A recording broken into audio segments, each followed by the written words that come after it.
Key number one, okay, for truly learning to live your human design, right? How do we truly learn to live it? I sent out an email to the whole community last night, I guess, my whole database, just saying that I had learned to learn very differently in the last, I guess it's about 6 or 7 years.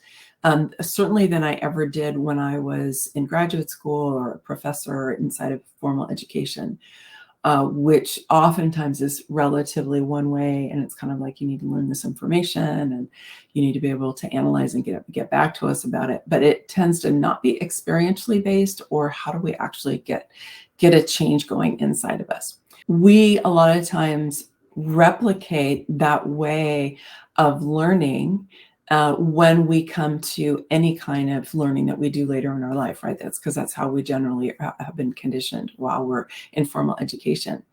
And so what I've discovered, and you probably have too, is that, you know, you may be interested initially when you discover human design and you're like, wow, what are all those numbers, and what are all the colors, and what are all the symbols, and why is it shaped like that? And wow, it's so interesting, right? Because I think a lot of people are very attracted to the actual image of the body graph and the mandala, if you're lucky enough to get to see the mandala first thing. And so then they want to learn about all of those pieces, right? And that's fine. I mean, it's like we like to geek out on human design, right? And I know I certainly had my period when I did that. But it's not until we actually start to take that information and apply it that our lives start to change. And that's why I always include, whenever I do a teaching piece, I'm always like, okay, here's your action step. This is the thing that you do with this, right? Because you need to add experience and engagement, application and integration in order to begin to embody and the new transformation, right? Otherwise, it just stays up here. And unfortunately, a lot of people teach human design as a pretty cerebral project, right? It's pretty cerebral, it's pretty mental. And they don't get that human design is actually about the whole human energy field. And it's also about our body wisdom. And so that's how I teach human design, is really starting to get that this is an energy system. It's not a personality system, although it has personality implications. And how do we actually get in touch with that? So the first key is, you know, here we are kind of, you know, at first taking in all this information, is to discover what's truly significant in your human design for you to be working with at this moment. And the thing is that there's a lot of possibilities, right? I mean, there's 9 centers and 36 channels and 64 gates, and there's, 12 profiles and 5 types, and I think about 7 different types of authorities. And I mean, there's just so many different pieces. So the first step is really to get what's significant for you in this moment, because for me, human design is a tool that can help you to upgrade your life in this moment.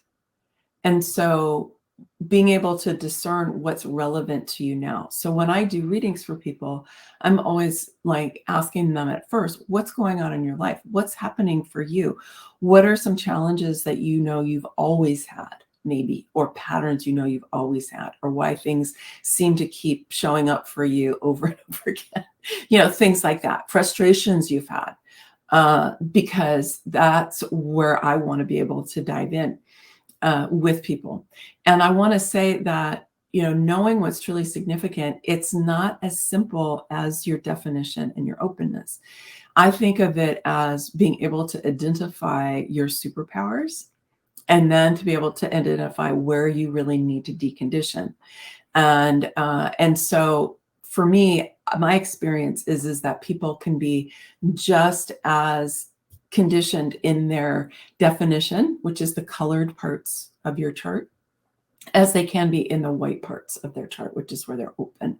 And in traditional human design, a lot of times people talk about the conditioning as if it only happened in the open parts of your chart, but that's actually not true, like at all, because the conditioning definitely happens in other parts of the chart as well. And so what we want to be able to do is identify where's the place that's the rub in our lives right now, and what is the solution for that, or what's the how can we shift that energy. So some of you may have heard me already talk about that for every aspect of the chart, there are at least 3 different expressions for them. So there's the disempowered expression, which is where we're either rejecting or not in touch with the power of the element of the chart, right? So we're pushing it away. So if somebody, for example, has an open emotional solar plexus, and they've had people around them that were very emotional while they were growing up, and they took in a lot of emotions and amplified it, they may decide that emotions are not great. They want to stay away from emotions. They want to stay away from emotional people, and they become avoidant, right? That is not uncommon. And so, but the thing is when you do that, you're also becoming disempowered around your emotions, because you're not actually learning how to work with that energy. You're trying to suppress it or push it away. Now, a kind of more empowered but shadow way of doing that would be to use your emotional power against other people to try to manipulate or control situations or people. And it's shadow because it's a power over strategy, right? The one where we're rejecting or moving away from, that's a disempowered. And we also can be subject to other people's emotional energy there, right? But that power over, like, I'm going to use the power of this center against other people. And, people who are emotionally defined and people who are emotionally undefined can become that way. So we don't know for sure, it's not, always people who are emotionally defined are this way, people unemotionally undefined are that way. It's actually not like that. It's much more variable. And so we want to see in that situation, though, how can we turn our emotional energy into a superpower? Because it totally can, when you're building your power within, right? So we're stepping out of that power over, power under paradigm, which we've all been acculturated into, right? Power struggle. Who's got the power in this situation, right? And we want to step out of that and build the power within. So we want to build our emotional power. And let's remember, the emotional solar plexus is one of the motors. And we do know that emotional energy is very powerful, right? And so we want to be able to actually harness that energy so that we can direct it where we will.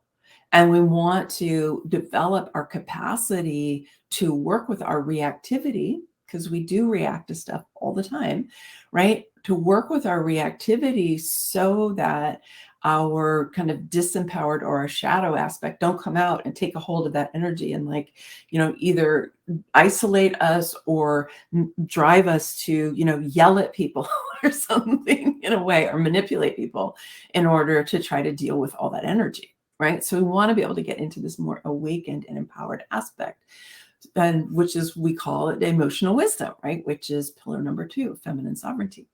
And we will be talking more about feminine sovereignty as time goes on. So, our emotional wisdom is absolutely critical to our sovereignty, which is why it's one of the pillars of feminine sovereignty. And human design can really show us a lot based on what our experience is with our emotional solar plexus, if there are gates that are defined or not, if there's channels, if the whole center is defined or not. And also, what's really key is, what is our life experience around emotions? Because that's going to tell you a lot about how you're actually utilizing this energy or not. In some ways, just as much as what we think of as kind of the core quality of that energy. So I want to just hear from you. Is this, are is this landing for you, what I'm talking about the 3 different expressions and getting in touch with the core aspects of the chart where you're like, oh yeah, this is kind of really working my edge right now. Like there was, I think it was Saskia who had put in a post that she was really working with the gate 28, which is an intense gate. It has intense energy.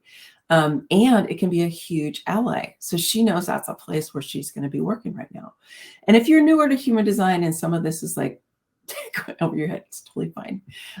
Because I'm kind of talking at a macro level, right? I'm not going into the minutia of different aspects of the chart. I'm talking about our relationship to the different aspects of the chart. So key number 1 is being able to identify and then work with what's truly significant for you in your human design. Like I know for me, when I first came to human design and there was this whole business about responding and I have an open throat and I realized, oh my gosh, I really have to learn how to manage and work with my open throat. And when I saw what a lot of times happens to people when they have an open throat and they don't know how to manage that energy, I was like, oh yeah, check, check, check. That would be me. So I knew, I was like, oh, I have to learn how to really work with my open throat. So, if some of these things that I'm talking about, you want to dive more into the Activate Your Superpowers class, which opens in a few weeks, would be a great place for you to just to dive into all of these different aspects of the chart. Remember that we all start with type, strategy, and authority.